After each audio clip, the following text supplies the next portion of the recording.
strength of street knowledge. Witness the strength. Street knowledge. Street knowledge. Terrorize the jam like troops in Pakistan. Street knowledge. Street knowledge. Quick service announcement brought to you in part by Warriors. Damn, that shit was dope.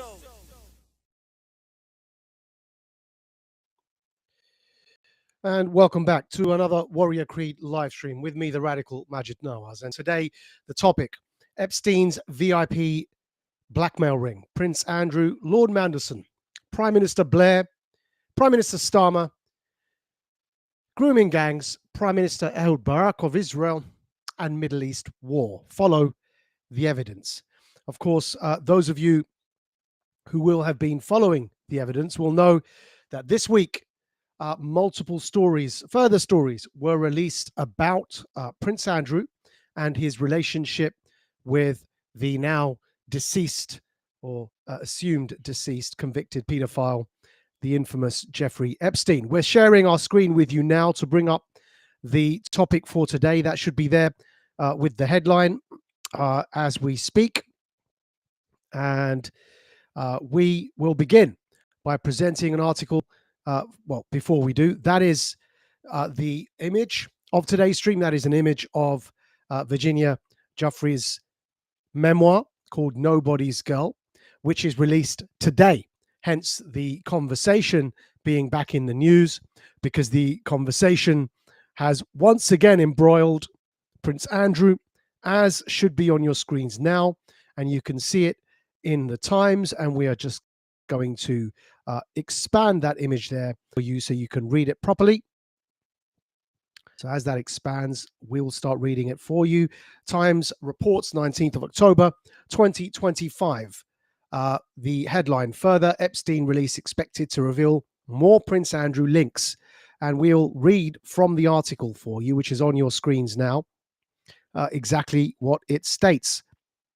More documents related to Prince Andrew's friendship with Jeffrey Epstein are expected to be released in the US after Democrats in Congress vowed to deliver justice for the victims of the pedophile financier. The House of Representatives Oversight Committee has released tens of thousands of documents, including travel logs, pictures, and messages from Epstein's estate over the past several weeks. The documents were obtained through a subpoena. Previous releases included evidence suggesting Andrew, Prince Andrew that is, received massages paid for with $200 checks and traveled in Epstein's private jet, nicknamed the Lolita Express. On Friday, the committee issued another trove of documents, which included Epstein's calendar showing lunches and dinners with Woody Allen, wait for it, Peter Thiel, the PayPal co-founder, and Mark Zuckerberg. One phone log showed 2 undated calls with President Trump. Prince Andrew appeared as a passenger on 4 different flights. What we've just read for you there is from the Times 2 days ago, the 19th of October, 2025. Further Epstein release expected to reveal more Prince Andrew links. And because of the fact that the Oversight Committee in Congress is about to reveal more information, you can see how the press is now clamoring to catch up with events before the events catch up with them. For many years, and our regulars will know this, radical media has been addressing this question of the Epstein client list, of the global VIP pedophile blackmail ring run by presumed Mossad operative Epstein, and the fact that the establishment press has been silent on the wider implications of this scandal until recently, including remaining silent while the British Prime Minister appointed the since sacked ambassador to Washington, D.C. from Britain, Lord Mandelson, the former director of director of strategy for Prime Minister Tony Blair, then elevated, ennobled into the House of Lords as Lord Mandelson, then appointed by the current Prime Minister Starmer as our ambassador to Washington, D.C., known Epstein associate and close friend. Starmer didn't seem to mind. The British press remained, the establishment corporate press remained silent. But recently it's all come to a head since, of course, Lord Mandelson was forced to quit. So the story isn't going away. It's only going to get worse for the associates of Epstein. And you can see probably on your screens about now a image which we feel is quite relevant to the conversation today. And that is the closeness with which Prince Andrew and Epstein are associated, as depicted on this mock image, satirical image of a mug with both of their faces on it. And the words, His Royal Highness Prince Andrew and Jeffrey Epstein, to commemorate a sweat-free and honourable friendship. Now, clearly, it's no longer sweat-free. The questions around Prince Andrew's association with Epstein and further revelations due to come out from the Oversight Committee in Congress and also from Virginia Giuffre's book, those questions are about to get more and more uncomfortable because all of this, these revelations will continue to flow as we get closer and closer to elections. Now, the palace here, the crown, King Charles in the United Kingdom, have become so panicked by what's about to be revealed that in advance they've stripped Prince Andrew of all of his titles except for the one title which by law he's still entitled to keep, and that is the name Prince, because he's the son of a king. But the scandal isn't going anywhere, and of course, even in today's headlines, Prince Andrew is named again. It seems that the corporate press in the United Kingdom have finally developed a taste for blood when it comes to Prince Andrew.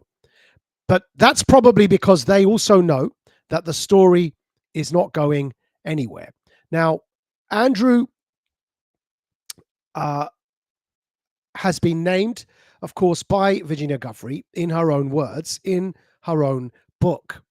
And the book, we will provide a link with this stream for everybody to buy. But for the meanwhile, we just want to read some of her, of course, Virginia Giuffre is presumed to have passed away. So we're going to read some of her what's now posthumous words, again from the Times, reported from the 20th of October, headlined The Life of Virginia Giuffre in her own words. Finished shortly before her death, Virginia Giuffre's memoir, Nobody's Girl, traces her abuse by Epstein and Maxwell and alleged encounters with Prince Andrew. And you can see the extract there. This is from the Times of London, and we're just going to read it for you. The story of Giuffre has been told and retold in the pages of newspapers and in the dockets filed in civil lawsuits. But the book offers the first full account of her life in her own words. Giuffre warns early on that it will be a difficult read. I know this is a lot to take in. The violence, the bad decisions, the self-harm, she writes, but please don't stop reading. It was those last 3 words, or 4 words, please don't stop reading, the plea made by Virginia Giuffre at the end there, that particularly touched us. We decided, of course, to do the stream on this topic today, though Radical Media has been covering it for years now. We decided to do the stream on the topic today and not on other pressing topics that are also ongoing, such as the Middle East crisis, because of those 4 words. Please don't stop reading. Giuffre's book comes out today. We do advise people to purchase the book, to read her memoir, to honor the story in her own words, for the sake of all the other survivors of what clearly does appear to be the horrific abuse of underage traffic girls by a global VIP pedophile ring. Now, the story is, the floodgates are going to open on this story very soon, but what's holding up the floodgates and giving Prince Andrew a bit of respite and giving King Charles a bit of time to strip Prince Andrew of all his titles in advance of becoming incredibly embarrassed by him, and one suspects they may even eventually change the law to title Prince from him, especially since Keir Starmer himself, the Prime Minister, is complicit in this story, and he may want to run away from anyone pointing the finger directly at him, which is what we're about to do in this stream, by the way. So stay with us and bear with us as we get through this, because the floodgates are about to open. We're going to talk you through in this stream, as the title indicates, the connections and the purpose of this global VIP blackmail ring run by presumably Mossad's Epstein. And the reason we're going to do that is to demonstrate what it sought to achieve, though of course now it's been exposed and has hence failed. But the connections went all the way to the top and started on the street level. And what this stream is going to do is explain to you all how the British underage rape gang story of predominantly British Pakistani men, what's known colloquially as grooming gangs, how that story connects to a cover-up that connects to Keir Starmer, the Prime Minister, which connects to Tony Blair, and via him to Lord Mandelson, and then, of course, from Lord Mandelson to Epstein and Prince Andrew, and from Epstein and Prince Andrew to the Prime Minister of Israel, Ehud Barak, who's also complicit in this story and has been named by Guthrie herself in court testimony, and how all of those leaders that we've just named, from the Prince and the Prime Ministers, of course, let's not forget President Bill Clinton, how all of them have been tied up in a global VIP blackmail ring involving compromat caught on video. In order to do what? In order to force them to advance the perma-war agenda, war in the Middle East. That's what we're seeking to explain to you today in this stream with all the receipts. So bear with us as we get through this. It is, of course, an incredibly complex and sprawling story, but we aim to demonstrate to you exactly how what we just summarized makes sense with the receipts and all the evidence that we will show you in this stream. So again, to go to our shared screen, we're going to demonstrate again from the Times exactly what's holding up the floodgates opening on this story. So the Times reports the 19th of October 2025. That image there is a Democrat recently elected from Arizona, and we're going to tell you exactly why she's irrelevant to this story. So let's read from the Times. It should be on your screens now. The Times reports 19th of October 2025, Democrats are trying to force the release of the wider Epstein files. They need 218 signatures to secure a vote in the House of Representatives, but the party remains stuck on 217 signatures because Mike Johnson, the Republican Speaker of the House, is blocking a newly elected Congresswoman from taking her seat. Adelita Grijalva, which is this image, is who the newly elected Democrat Congresswoman is. She's being blocked by the Speaker of the House from taking her seat. Her name, as is reported in the Times on 19th of October, go down again to the middle of the passage. Adelita Grijalva, and we're just going to carry on reading, was elected last month, succeeding her father, Raul Grijalva, who died earlier this year. She has vowed to provide the 218th signature once she is allowed to take her seat. However, Johnson claimed he cannot allow Grijalva to take her seat during the government shutdown. We will swear her in when everybody gets back, he said. Thomas Massie, a Republican congressman who teamed up with the Democrats to try to force the release of the Epstein files, said Johnson was delaying the vote.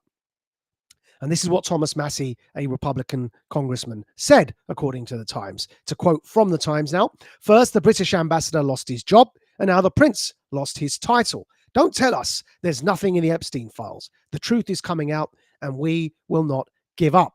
That was, those were the words of Thomas Massie about the fact that surely there's something to the Epstein files, considering the Prince of England, Prince Andrew, just lost all his titles, and the British appointed ambassador to Washington, D.C., Lord Mandelson, just got sacked. Of course, Massie is correct, though, of course, very much late to the party. Thomas Massie is correct, as our regulars will know here at Radical Media. For a long time, we've been saying there's much, much more to this story. What this story actually represents is a global VIP paedophile ring run for the purposes of acquiring blackmail on world leaders in order to use that compromat on video that has been acquired of them engaged in relationships with underage girls or boys in order to force them to do the bidding of war by none other than what is presumed to be Epstein's handlers, and that is Israel's foreign intelligence agency, Mossad. We're going to show you all the receipts. We know this is a lot to take in. We're going to show you all the receipts for this as we continue. Let's start with Peter Mandelson, who, of course, many of you will know as the former ambassador, British ambassador to Washington, D.C. And here we are in Radical Media, dated the 12th of February 2025, that's the beginning of this year, complaining that Epstein suspect Lord Mandelson has been confirmed as the UK ambassador to the US, and nobody seemed to care. Then, of course, fast forward to later in the year, 12th of September 2025, as is on your screens now, and it makes it clear UK's DC ambassador Lord Mandelson sacked for Epstein friendship day after Charlie Kirk assassination. And the reason nobody had heard of, well, few had heard of what happened to Mandelson, it would have been a much larger scandal, is as that headline in Radical Media demonstrated, it was because, of course, it happened all on a day after the Charlie Kirk assassination, which knocked the Mandelson story off the media. But if you think about it, that was a huge story, which now, in the light of Prince Andrew losing all his titles, you're going to begin to appreciate, but we are sure that our regulars always appreciated. And so from the time when this happened, the Times itself, the Times of London reports 11th of September 2025, headline there, Mandelson sacked as US ambassador, subheading, Sir Keir Starmer asked Lord Mandelson to be withdrawn over reprehensible Jeffrey Epstein emails. And we'll read from that article for you from the Times, 11th of September 2025. Depth of Mandelson-Epstein relationship was new information, number 10 says. Right. We're going to stop there and just advise you to listen to the following as we read it with a bit of caution, because, of course, take it all with a pinch of salt. Whatever number 10 said isn't true. And we're going to demonstrate that they knew all along with receipts. We're going to demonstrate from corporate press, by the way, because it's all subsequently come out, that they knew all along of Mandelson's relationship with Epstein. But at the time, prior to Mandelson being sacked, Starmer was fully backing him and continued to back him to the hilt right up until he was sacked. Then they claimed that they didn't really know the truth of the relationship. All of that's true. As we're going to show you, Mandelson, in his confirmation interviews for taking the role of British ambassador to Washington, D.C., himself told those interviewing him for the job of his relationship with Epstein. It was pre-approved. And so the real question becomes, who pre-approved it and why? Who security vetted Lord Mandelson and passed him, a known associate of a convicted global trafficking paedophile, Epstein? Who approved the appointment of a known associate of Epstein as our ambassador to Washington, D.C., after it was known that Epstein was convicted and after it was known that Mandelson continued to visit Epstein after his conviction? Who approved that decision and why? And that's what we're going to come to. But again, we'll carry on reading from the Times for you as we continue to build this case and allow it all to unfold naturally so you can see it step by step. So this is, again, from the Times, 11th of September. The depth of Mandelson-Epstein relationship was new information, number 10 says. Starmer found Mandelson's emails to Epstein reprehensible, Downing Street has said. Asked if the Prime Minister shared the view of two ministers who said they were disgusted and sickened by the messages, Starmer's spokesman said, I think it's self-evident that he found the content of these emails reprehensible. Asked what aspect Starmer found reprehensible, he said the depth and extent of the relationship shown in the emails was new information, and they show that Peter Mandelson suggested that Jeffrey Epstein's first conviction was wrongful, should be challenged. That is why he's been withdrawn as ambassador with immediate effect. So they claimed, Downing Street on behalf of Prime Minister Starmer, claimed that everything that was subsequently revealed about Starmer's appointed ambassador to Washington, D.C. and his relationship with Epstein was new information. Well, that bit's untrue. It was not new information. It was information Mandelson even revealed himself in his confirmation interviews to take that job. In other words, whoever did the interview, and of course, whoever interviews a person to be our country's ambassador to Washington, D.C., will be very senior. So whoever did that interview would have approved Mandelson knowing of his relationship with Epstein. So the question becomes why? And so to continue there, we're going to demonstrate the fact that what they already knew, it was actually quite difficult to pretend not to know. So if you look at this from the Radical Dispatch reported on the 11th of January, 2024, and if we make it larger for you so you can see it properly, that is an image of Mandelson on Epstein's Island with Epstein. That is our former British ambassador until recently, only a few months ago, Lord Mandelson with Epstein on his island. And that is the file number 000154, because this image is taken from a court document and it's entitled there Ransom 000154. That's presumably in reference to Sarah Ransom, Jeffrey Epstein, a male friend in 2006 on the island. Well, that male friend is none other than Lord Mandelson. And as we wrote in the Radical Dispatch, dated there 11th of January 2024, in your highlighted text, you can see it now. Lord Mandelson visited Epstein Island, traveled to Paris with Epstein for his birthday after the latter had already been convicted for trafficking and was due to stay at Epstein's New York townhouse while Epstein was in jail.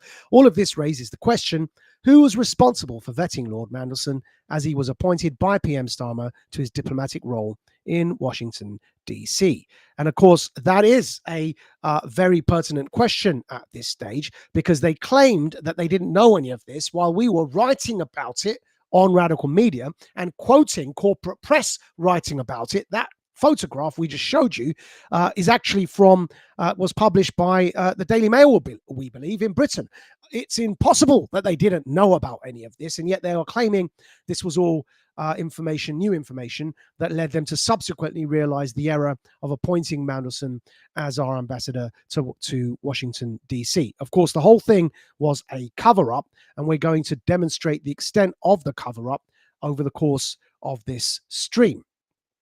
And as we continue now from the Times, we're going to demonstrate that the Keir Starmer was pretending not to know when in fact even the Times of London has revealed that Lord Mandelson confessed to all of this in his interview. So on your screens now is an excerpt from the Times dated the 11th of September 2025, and we'll just read it for you. Ministers insist Mandelson was vetted robustly.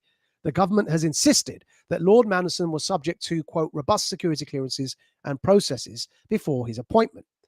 Steve Doughty, the Foreign Office Minister, said Epstein was a despicable criminal who committed the most heinous crimes and destroyed the lives of so many women. In fact, it has since been revealed, this is us now writing at the Radical Dispatch, it has since been revealed that Mandelson himself admitted his friendship with Epstein during his vetting process. So again, from the Times, 11th of September 2025, and that is the headline there for you. You can see it on your screens. Mandelson admitted continuing Epstein relationship in vetting interview. Subheading, Sir Keir Starmer faces questions about his judgment over Mandelson's appointment as more revelations emerge. And so you can see clearly, not only is this story not going to go away, the story is only going to grow bigger and bigger, because the problem is the cover-up. The cover-up, if you focus on the cover-up, you will reveal their lies, and whoever lies has something to hide. So if they're lying and you can show it, then they're hiding something. And if they're hiding something, they are probably also complicit. And the reason, therefore, that they're lying is they're also being blackmailed to cover up the story. And that's what we're going to demonstrate for you over the course of this stream. Keir Starmer needs to be very careful, because this train is coming directly for him. And so we've just demonstrated from the Times that Mandelson revealed all of this in his vetting interview on the 10th of September, and we're going to pull that up for you on your screens now. The Times revealed Keir Starmer's denial of knowing much about this. So right up until Mandelson resigning on the 11th of September, Starmer was saying the following, which should be on your screens. We'll make it larger so you can see it. And this is dated from the Times, 10th of September. This was Starmer's initial reaction. On Tuesday, Downing Street defended Mandelson and said that Starmer still had confidence in his ambassador. So you can see all of these receipts we're going to publish in written format for you in the write-up to the stream, the Radical Dispatch. You'll be able to click on all of these links and read everything for yourselves. The Times is behind the paywall. We pull the quotes for you so you can see the original link to the original article. You can go to the original paywalled article. If you want to pay for it, you can read it there. But we also put the quotes from that article for you in the Radical Dispatch so you can read them for free. It's in the public interest, folks, to know this. Who's covering up what and for whom in our government, and how high up does the rock go? Well, we're suggesting to you it goes all the way to the top. All of these people, Mandelson, Starmer, Prince Andrew, they're all members of the Privy Council, which is the King's cabinet. And this is why we suggest to you King Charles is putting his foot down. He needs to make sure that he keeps a distance between himself and this network. This network, by the way, clearly managed to climb all the way up to the position of the monarchy, which is a great embarrassment for this great country of ours. It's a deep shame, but of course it is all coming out now and it is all being revealed. The truth will be revealed and justice is being served. And we're going to continue showing you now, when we said Keir Starmer needs to be careful, exactly the nature of that cover-up is what we're going to demonstrate for you now. Because on the 21st of June, 2023, that's 2 years ago, Mandelson was asked by the press, and you can see this on your screens now. This is reported by The Telegraph. Mandelson was asked about, Starmer was asked about his relationship with Mandelson. We'll read that for you from the headline in The Telegraph. So Keir Starmer won't freeze out Mandelson over Epstein friendship. So for 2 years, see that's dated 21st of June, 2023. We're going to read from The Telegraph there. The quote says, Sir Keir Starmer will continue receiving advice from Lord Mandelson despite accusations he maintained a friendship with Jeffrey Epstein. So it's interesting, isn't it? For 2 whole years, Sir Keir Starmer, the Prime Minister, was being asked directly about his relationship with Jeffrey Epstein and Lord Mandelson. For 2 whole years, Starmer continued to defend Mandelson and refused to back down from not only appointing him as a political advisor to the Labour Party. Also, of course, remember, he's already a member of the House of Lords in Britain, which is our second chamber. So the Prime Minister not only appoints Lord Mandelson, in addition to being a member of the House of Lords, to become a special advisor to him inside the Labour Party as a political advisor, he then appoints him as ambassador to Washington, D.C. So ordinarily, as you can see with Prince Andrew, the mere association means that you get the mere association with Epstein means you get demoted, not promoted. And yet here was Lord Mandelson, very evidently maintained an association with Epstein, and yet Starmer continued to not demote him, but continued to promote him from being a member of the House of Lords to appointing him as a special advisor to him inside the Labour Party, to then appointing him as our ambassador to Washington, D.C., until, of course, the spectacular fall. But why was Starmer continuing to promote a man instead of demoting a man who was a known associate of Epstein? We've been cancelled for less on LBC, merely for refusing to take the booster shot as a conscientious objector in solidarity with the unvaccinated, and we were kicked off our family's only source of income, the regular weekend show on LBC, Global's LBC. And yet here, they're promoting somebody for far, far worse. And the question really then is why? And that means we need to look deeper into Keir Starmer, because remember, as we said, and we'll say it again, it's the cover-up, stupid. Where they lie, it means that they are hiding something. Where they're hiding something, it's probably because they're being told to hide it because they're compromised themselves. So what you really got to understand is, what are they hiding and why? And so where you know Keir Starmer is basically, who's defended Lord Mandelson for 2 solid years, right up until the 10th of September, one day before he was sacked, as we just demonstrated for you from the Times, Starmer was defending him right up until one day before he was sacked. And then after he was sacked, turned on him and said, oh, this is all new information. We didn't know the extent of it, which is a lie. And so this begs the question, what do they have on Keir Starmer? Why was he lying? What is he trying to conceal? And that's why we need to look more now into Keir Starmer himself. And that's what we're going to do in this stream, to demonstrate to you exactly what the cover-up was about. So again, on your screens, You should see it now, and we're going to blow it up for you so you can read it while we read it to you. This is an article again from the British corporate press, Rupert Murdoch's The Sun newspaper, a British tabloid. And above that is our own writing in the Radical Dispatch. We've said, indeed, the same Keir Starmer, who as head of the Crown Prosecution Service, the CPS, failed to prosecute known serial paedophile, the late Sir Jimmy Savile. Again, it's relevant that that Jimmy Savile, Britain's most notorious abusive paedophile, was also a Sir, like Sir Keir Starmer, like Sir Tony Blair, like Lord Mandelson. They were all members of the King's Privy Council, probably supervised by none other than Prince Andrew himself. Are you beginning to see the connections here? And so we're just going to carry on reading from the article there in The Sun to demonstrate exactly why Keir Starmer may be hiding quite a lot. This article, as you can see in The Sun, is dated 16th of June 2020, and that's 5 years ago. You see how long they've known about this? And the headline, Sir Keir Starmer and the Jimmy Savile scandal. What was Labour leader's involvement as head of public prosecutions? And that's the headline in The Sun. And so we're asking in the Radical Dispatch, you can see this, what exactly does Mandelson have on Starmer? Does any of this feel right to you? And we're about to tell you now what he has on him. Of course, don't forget, is as well as refusing or failing as head of the Crown Prosecution Service when he was, that's Keir Starmer, the now Prime Minister, when he was head of the British Crown Prosecution Service, as well as failing to prosecute Britain's most notorious and abusive and violent serial paedophile, Sir Jimmy Savile, Keir Starmer also failed to prosecute something else. It's very uncomfortable, folks, and we're going to now probably just issue a trigger warning that the rest of this stream is going to include references to sexual abuse, underage rape, and trafficking of underage children. And with that, we'll carry on. So, as we know, Britain was rocked by an underage rape grooming gang scandal.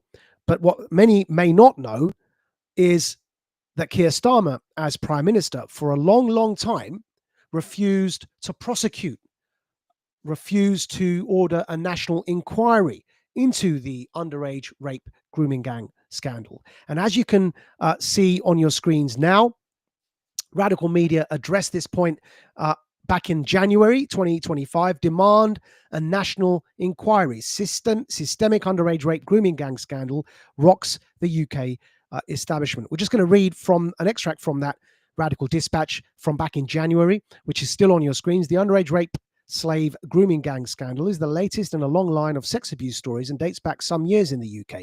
The issue itself is not so much news anymore, but the cover-up by Prime Minister Keir Starmer is.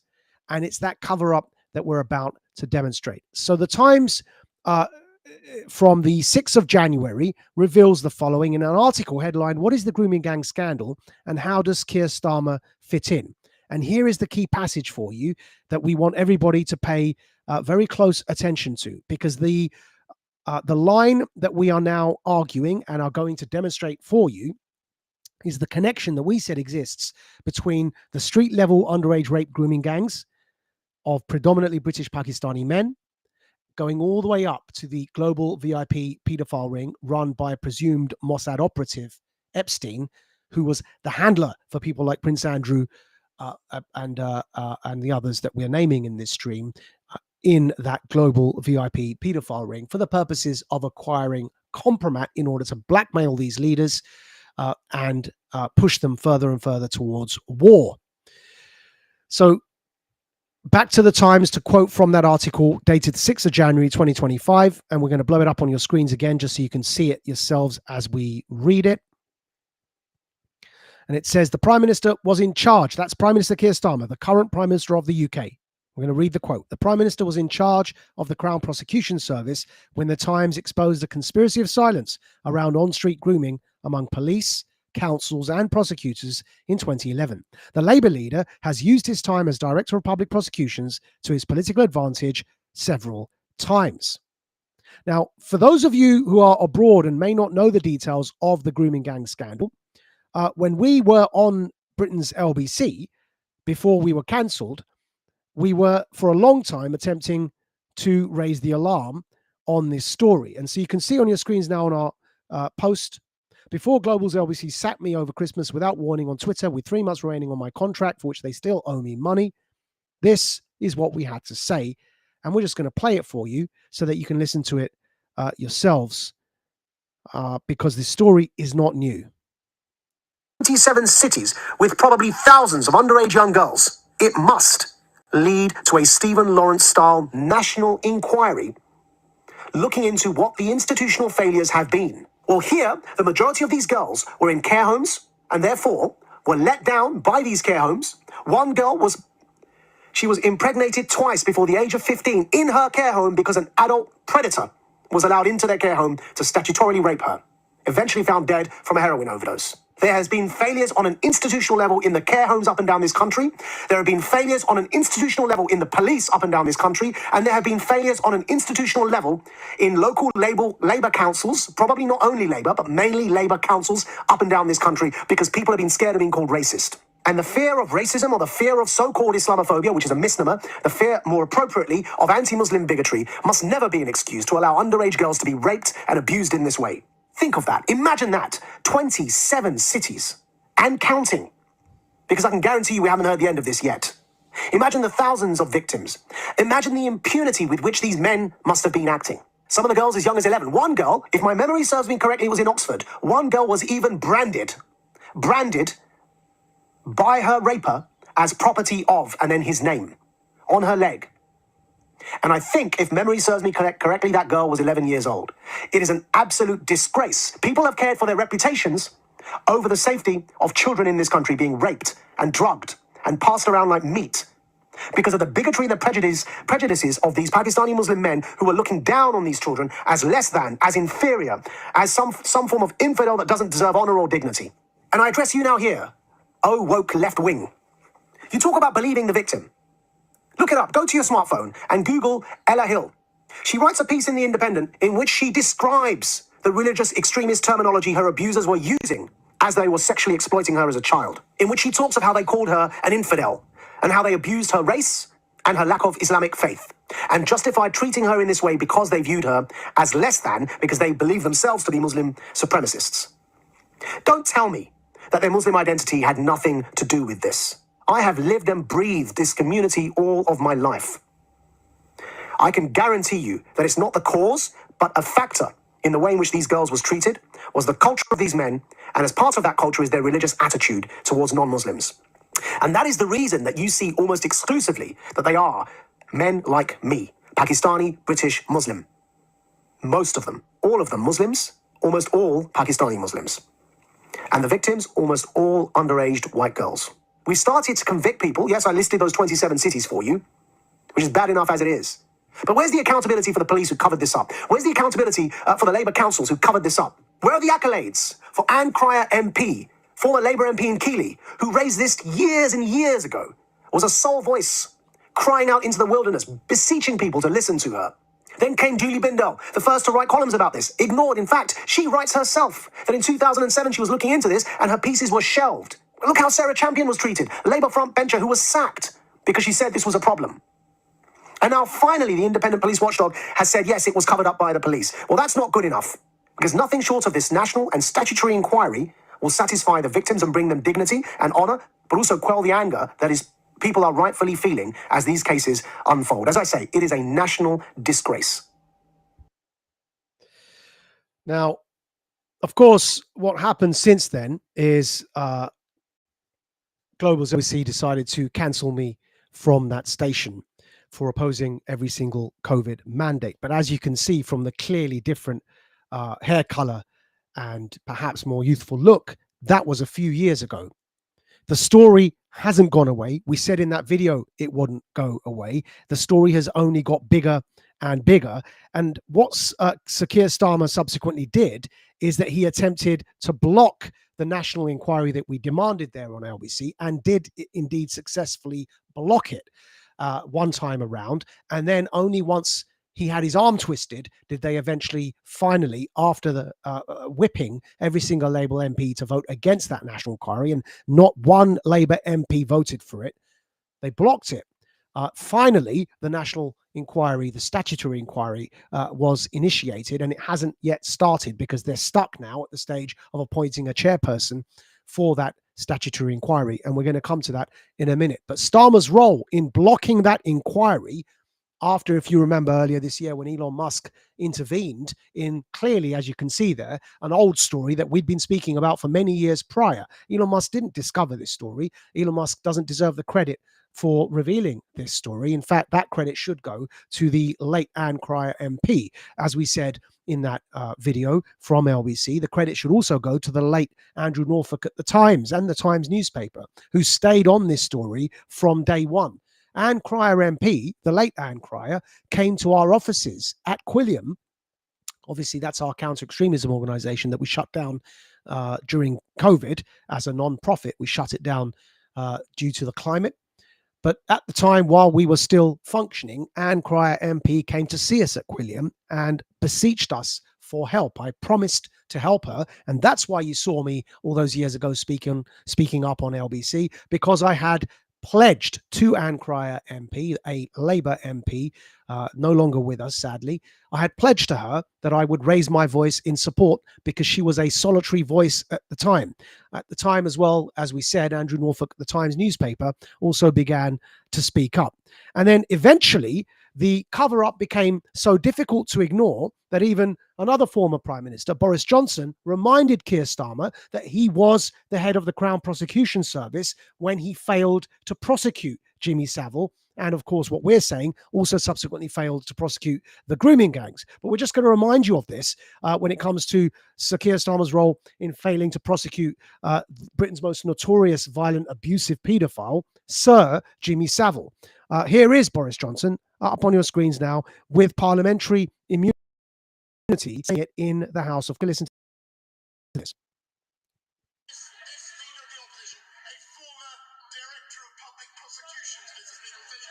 He spent most of his time prosecuting journalists and failing to prosecute Jimmy Savile, as far as I can make out, Mr. Speaker. He, Mr. Speaker, chose to use this moment. He used this moment, Mr. Speaker, continually to prejudge a police inquiry. That's what he chose to do. He's reached his conclusions about it. I'm not going to reach any conclusions, and he would be entirely wrong to do so.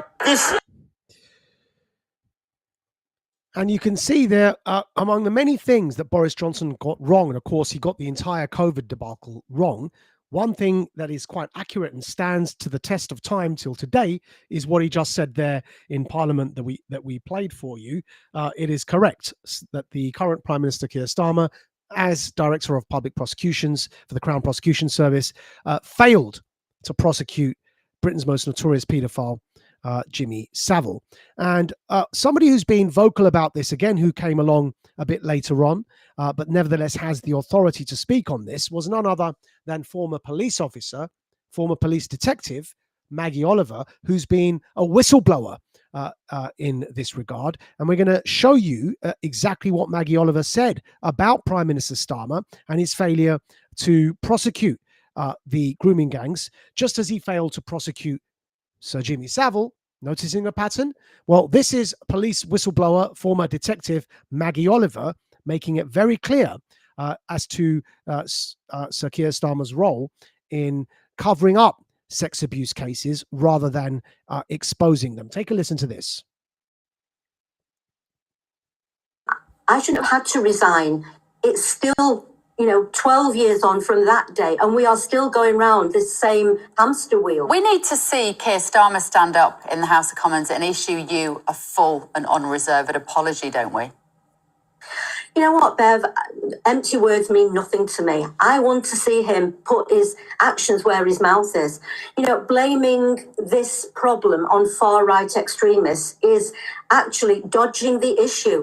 He was the director of public prosecutions when I resigned from Rochdale. And I resigned because the charges that were being levelled at the predators and the abusers of those men, I knew in detail. I knew what had happened to them because I've spoken to them all. Being threatened at gunpoint, being passed around a room like a ball, being raped on a daily basis. And he made the decision alongside the prosecutors that the man who got a 13-year-old pregnant didn't face charges of rape. He was out of prison in less than 4 years. As a political option, they put a child victim of that gang on the indictment so they could get her evidence into court without even telling her. Then they tried to take her children away from her. He was the DPP. And I'm sorry, when he says that his record is clear and good, I would take him straight back to that case, which 10 years later, Bev, the Chief Constable of Manchester has publicly acknowledged was borderline incompetence in the handling of it on many levels. And to this day, the CPS refused to apologise for putting that victim on the indictment as a purely tactical option.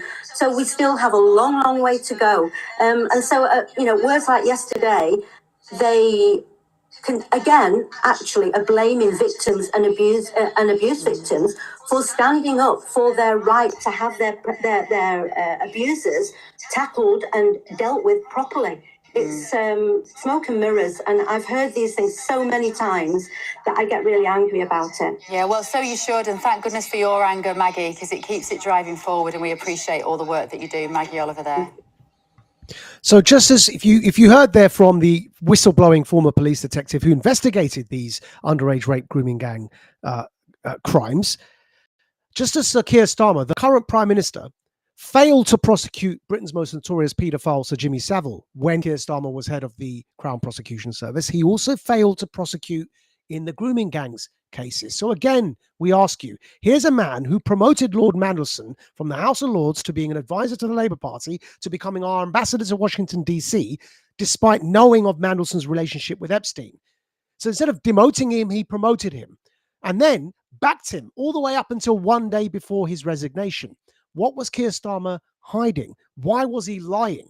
Remember, if they're hiding something, it's because they're covering something up. If they're covering something up, it's usually because there's something on them too, that they themselves are being blackmailed because there's compromise on them too. They're part of the club. That's usually the case. And so we're asking again, what exactly was Keir Starmer covering up to the extent that he needed to shut down any prosecution into these people? And back again on the Warrior Creed, this isn't new for us. We raised this at the time of the shutdown when the Labour Party under Keir Starmer shut down the National Inquiry and forced all of their MPs to unanimously vote against the National Inquiry into this topic.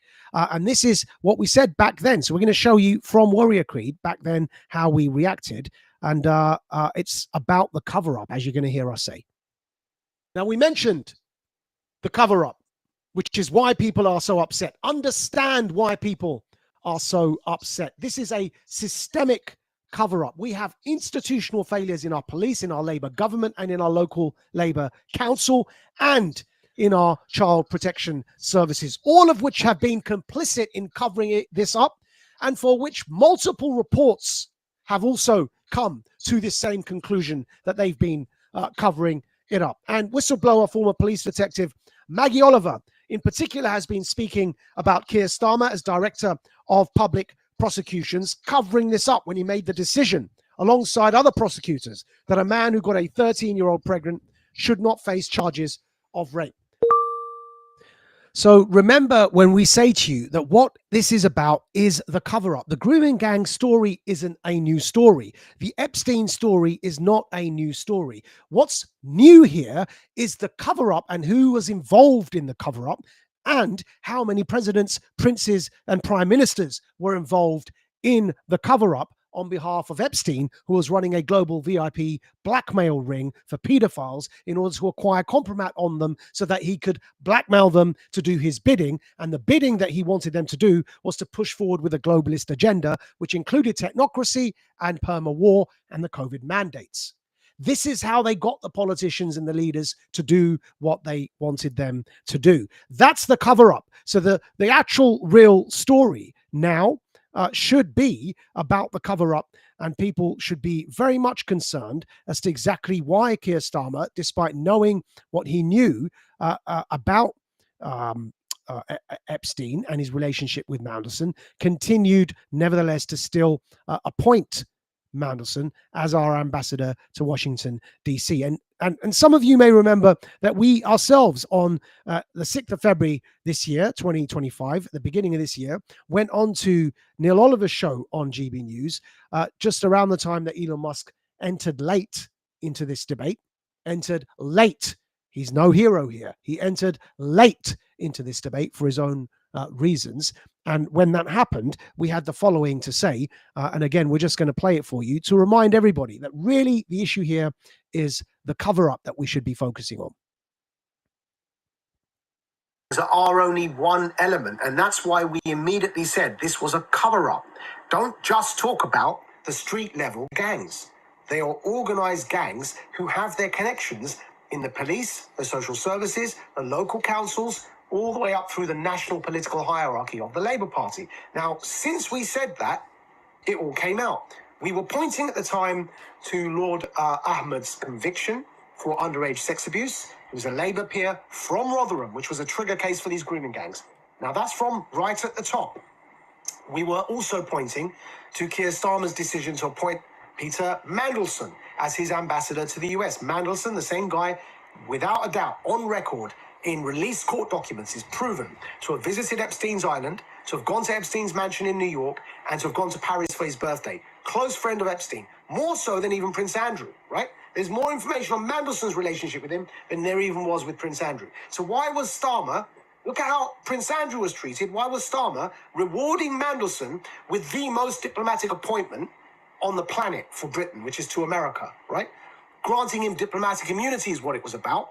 So that's how far up the rock goes, right to the top with Lord Ahmed and Peter Mandelson. By the way, both Labour and both from the Blair era. Mandelson was Blair's Dark Prince, who had all the dirt on all of the politicians, and that's how he kept them in line. It's why he was called the Dark Prince. Where do you think he got that dirt from, if not Epstein, right? So that's what was going on. Since we said all of that, what got revealed?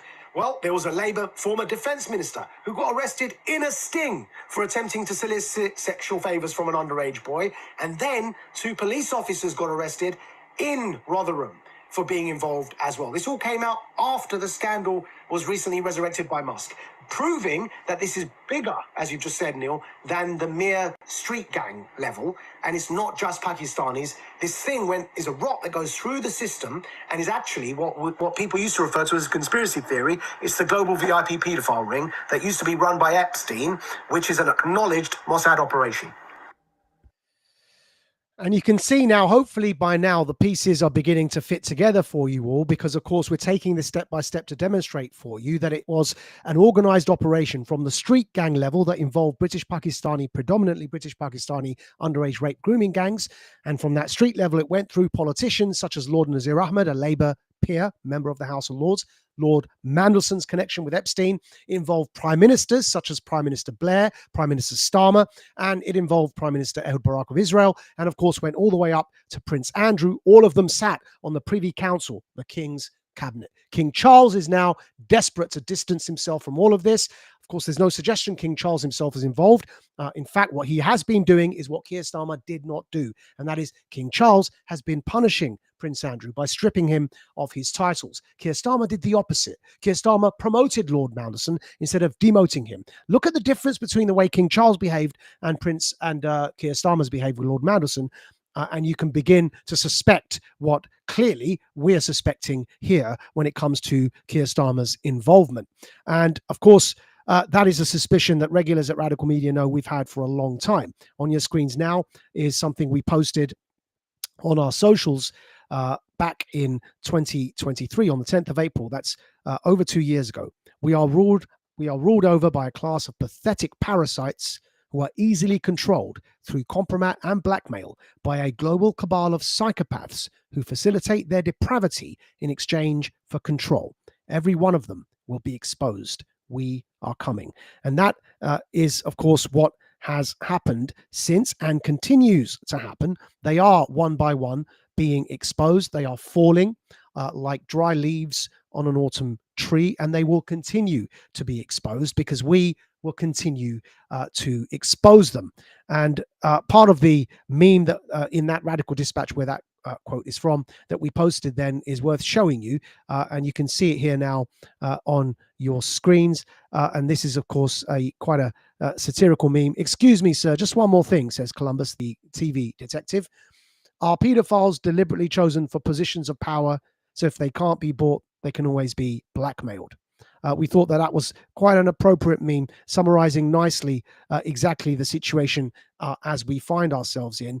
Now, obviously, this entire story is surreal. We understand that. It was surreal to us when we first began reporting it after that early meeting with Ann Cryer, Labour MP, the late Ann Cryer, who first raised the alarm on this. It was surreal to us then. It was surreal to us when we were speaking about it on LBC.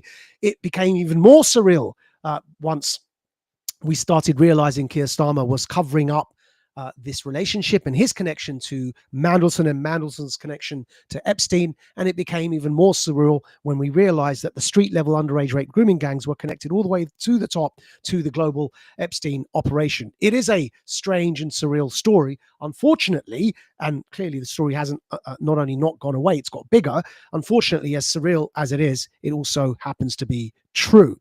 And we're going to demonstrate this now as to how we're tying in the global blackmail element with Mossad with some more receipts for you. So on your screens now, reported 3rd of April 2024 is a Radical Dispatch headline. We've said a global blackmail operation to serve Mossad's global war machine in a global palace coup. We spoke about this back in the 3rd of April 2024. We're going to read from that Radical Dispatch for you. The reality is that, as the Epstein case demonstrates, powerful positions and institutions in our society have been infiltrated by people who have been severely compromised through blackmail. As such, they proceed to run these positions and the institutions not in the interests of their own nation, but at the behest of the blackmailing party. This is why Western policy has seemed for years to be working against its own people. Is it all beginning to make sense? Why they don't represent you? Why they don't care for your country, our country? Why they don't build our country? Instead, why they seem to be working against us? Is it all beginning to make sense? And now, insofar as the fact we've made the allegation that this was a Mossad operation, we're going to show you again from British corporate press that allegation in bold, in black and white, in headlines on your screens. So the Daily Mail reported the 4th of January. We'll bring this up onto the full screen for you so you can read it as we read it to you. The Daily Mail, Mail Online, 4th of January 2024. Epstein list reignites suspicion the pedo financier was working for Mossad and blackmailing the elite with help of information he gleaned from useful idiot Prince Andrew after meeting Israeli Prime Minister Ehud Barak at least 36 times. I'm going to read the bullet points in that Mail article for you now. Underneath that big headline, Ehud Barak named in a tranche of documents unsealed overnight in defamation case against Epstein's madam, Ghislaine Maxwell. Former intelligence operatives, including ex-Mossad agent Ari Ben Menashe, claimed that Epstein was a spy for Israel who used relationship with useful idiot Prince Andrew to mine information. And an extract from that article is on your screens now. And it says, the Jeffrey Epstein list of associates unsealed by a US judge has reignited suspicions the pedophile financier was an asset for Mossad, the Israeli intelligence agency. Israel's former Prime Minister Ehud Barak was identified in the bombshell dossiers Wednesday night. He served as PM from 1991 to 2001 after serving in the IDF for 35 years, rising to the chief of the general staff. And then our own writing underneath that from the Radical Dispatch, dated back then, when we first wrote this. Imagine the security clearances needed to be able to privately meet the Prime Minister of Israel no less than 36 times. It is no longer in much doubt that Epstein's entire operation was a Mossad honey trap designed to capture compromising material on senior figures and leverage this compromise so as to pursue Israel's foreign policy aims. And again, we're going to show you one more headline. This is from the Times, dated the 5th of December, 2019. It's on your screens now. Jeffrey Epstein book claims he and Ghislaine Maxwell were Mossad spies who filmed US politicians and power players having sex with underage girls to blackmail them. It couldn't be clearer. That is something that isn't just being claimed by the headlines in the Mail there that we've read, but by former Mossad spies themselves saying this is the case. But if you even just look at it logically, imagine as Epstein meeting a Israeli prime minister no less than 36 times. Imagine the security clearances needed, knowing as we do that Ghislaine Maxwell's father, Robert, was a known Mossad, perhaps triple agent, the entire thing is looking incredibly murky. And to continue reading, what was the purpose of the blackmail? Well, on the 11th of January 2024, that's over just about 2 years ago, on your screens now, we reported in the Radical Dispatch that the purpose of the blackmail, the purpose of Epstein's honey trap operation, would be to leverage evidence of paedophilia in order to force Western public figure compliance to serve Mossad aims. The two global crises for which such compliance is most notable would be, one, the global COVID mandates period, in other words, globalism, and two, in promoting the war in Gaza. Because globalism, of course, needs perma-war in order to survive, because the perma-war generates profits through the sales of arms, and it's those profits that they put towards developing globalism and a technocratic agenda, as Epstein, by the way, was very well known for doing with his love of globalism and technocracy. Now, we've mentioned war and how it connects to war and connects to Prime Ministers Starmer and indeed Prince Andrew, but we also said it connects to Tony Blair. And again, Tony Blair was the Prime Minister in Britain who launched the war on Iraq. So is it any wonder then that the BBC, after Mandelson was kicked out as ambassador, that on the 10th of October 2025, the BBC reported this headline: Tony Blair met Jeffrey Epstein while Prime Minister. I'm going to read an extract from that BBC article. So Tony Blair met with Jeffrey Epstein in Downing Street while still Prime Minister. We blow this up on your screens for you so you can see it too. There you go. And there is the Times headline, dated 10th of October 2025. There's it in the BBC, sorry, not Times. Tony Blair met Jeffrey Epstein while Prime Minister, and the quote, Sir Tony Blair met with Jeffrey Epstein in Downing Street while still Prime Minister following lobbying by Lord Peter Mandelson. There you have it. The BBC has confirmed. Emails seen by BBC News show Lord Mandelson pushed for the meeting, telling Sir Tony's Chief of Staff, Jonathan Powell, that Epstein was, quote, a friend of mine who ex-US President Bill Clinton hoped to introduce to the Prime Minister. And so all the way back to Tony Blair's involvement in the invasion of Iraq, you can see a Lord Mandelson-Epstein connection. And the connection between war and the Epstein blackmail operation doesn't just stop at Tony Blair, but indeed, if you look to what we mentioned in one of those clips we played to you earlier, a former Labour minister who had been arrested after Keir Starmer shut down the grooming gangs inquiry in the UK, that former Labour minister, we're going to pull the article up on your screens, was none other than the ex-Labour minister Ivor Kaplan, arrested in underage sexting. A headline there at the Radical Dispatch dated 15th of January 2025, as we've said, as demands for a national inquiry continue to grow. And the Sun reported that. We're going to blow this up for you on your screens now so you can see it. This is from the Sun newspaper, 11th of January 2025. Ex-Labour MP arrested after trying to meet boy 15 in video live streamed on Facebook as cops raid his home. There he is, Ivor Kaplan, ex-Labour minister. But what matters is the position he had in government. So we're going to read from the Sun article here for you. Former Labour minister Ivor Kaplan was arrested today after he was filmed allegedly trying to meet with a 15-year-old child he met online. All right. Now, interestingly, here is the relevant part.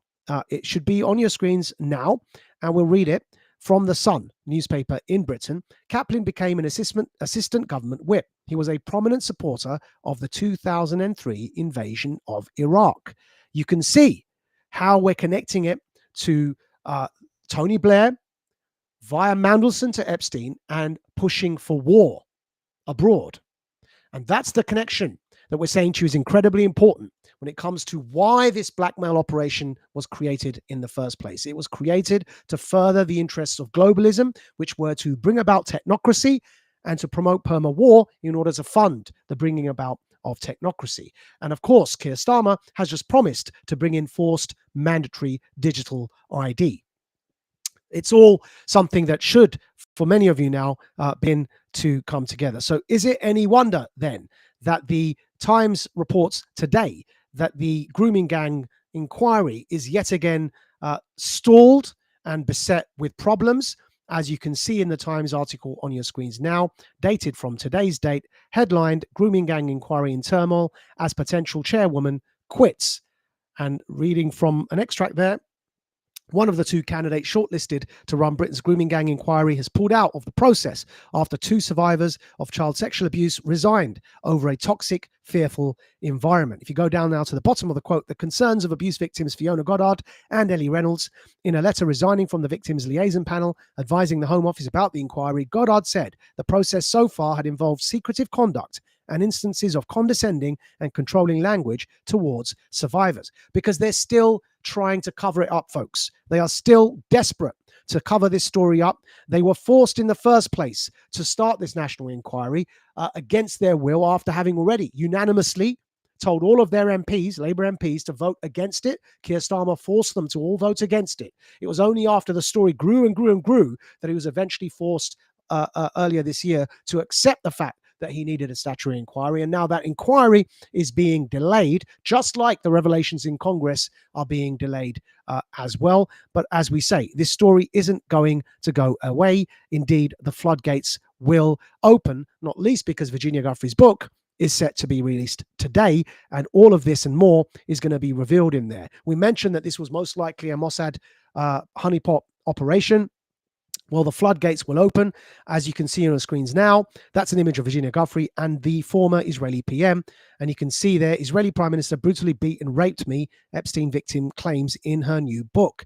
And that is the shocking revelation that Virginia Giuffre's book is going to reveal. And it's why this story is not going to go away anytime soon, because Giuffre's book, as published today, is going to reveal that that former Israeli Prime Minister, Ehud Barak, who visited Epstein no less than 36 times, is the Prime Minister that Giuffre, in her posthumously published memoir, has claimed violently raped her. And again, we're going to issue a trigger warning here, because what we're about to read to you is very graphic and will be disturbing for survivors of sexual abuse. And if that this kind of content does disturb you, please put the volume on mute for now. Otherwise, the New York Post reports what Virginia Giuffre has written in her book. You can see this on your screens now. The New York Post reports from the 18th of October, 2025. And we're going to blow this article up for you so you can read it as we read it for you.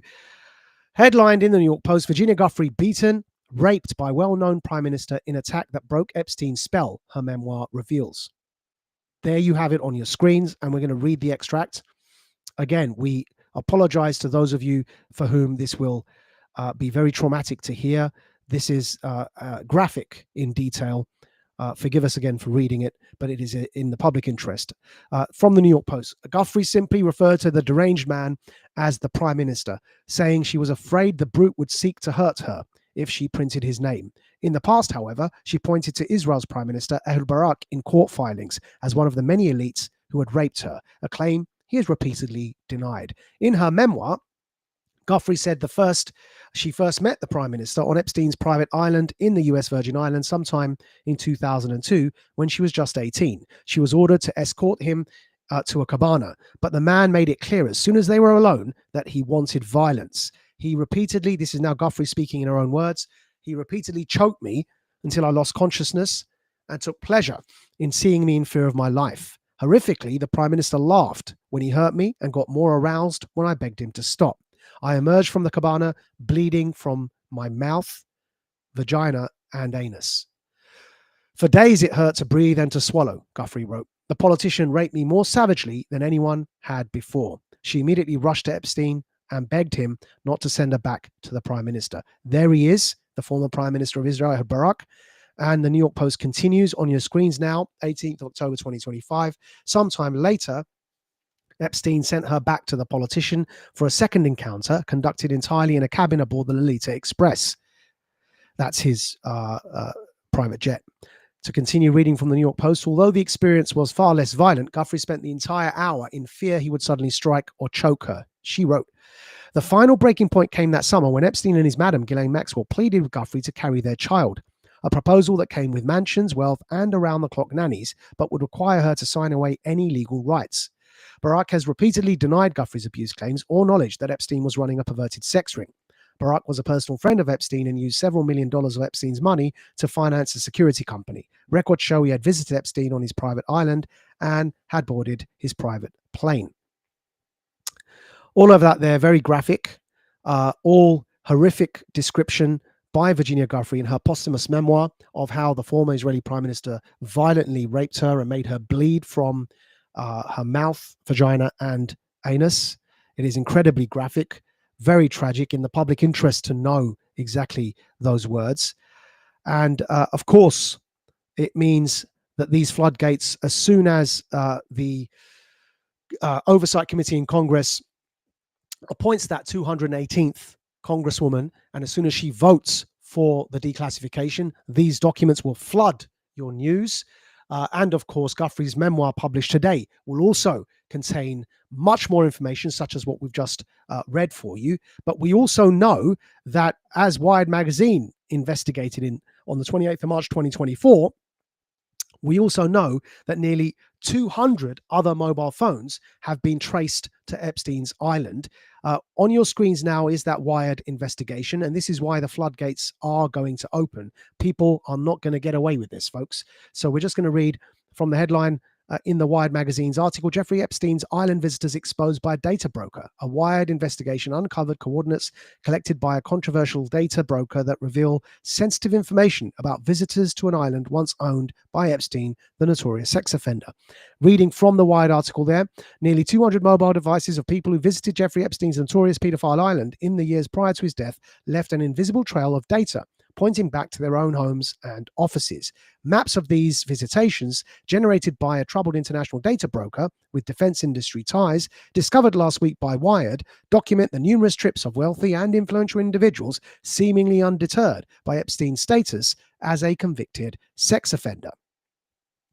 And the Times wrote that story up for you. You can see that on your screens now. The Times of London reports 29th of March 2024, clues from 200 phones over who visited Jeffrey Epstein's island. Subheading, a trail of data collected over 3 years points to homes and offices in 80 American cities, including possible accomplices who enabled the millionaire financier to abuse girls.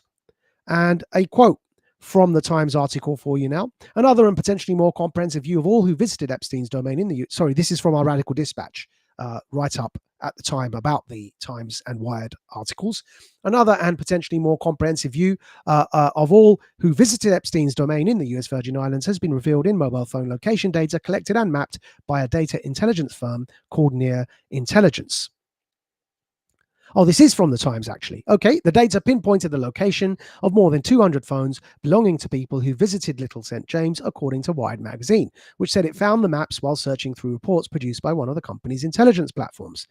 More than 10,000 coordinates formed trails to the island from 80 cities in the United States, the magazine reported. They indicated people making their way there from homes on the well-heeled island of Martha's Vineyard or from Nantucket, from gated communities in Michigan and Florida, and from a pavement on Fifth Avenue in Manhattan across the road from Trump Tower. The trails also led to Epstein's mansion in Palm Beach and his enormous ranch in New Mexico. The intelligence firm could infer from the data 166 locations where visitors to the island probably lived or worked, it said. You see, folks, when we say the floodgates are about to open, genuinely, the floodgates on this story are about to open.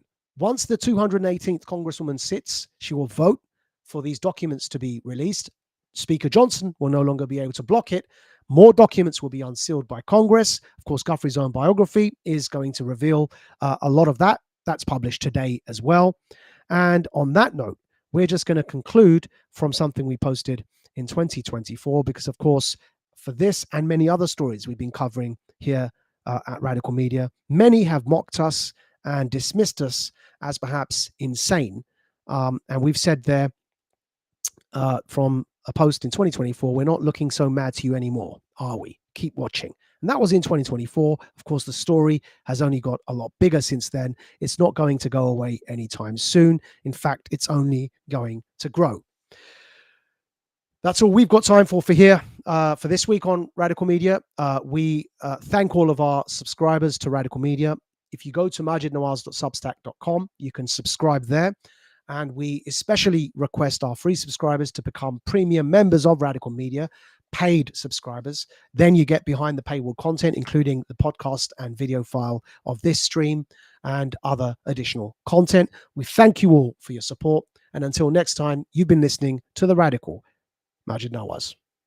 You are now about to witness the strength of street knowledge. Witness the strength. Street knowledge. Street knowledge. Terrorize the jam like troops in Pakistan. Street knowledge. Street knowledge. Quick service announcement brought to you in part by Warriors. Damn, that shit was dope.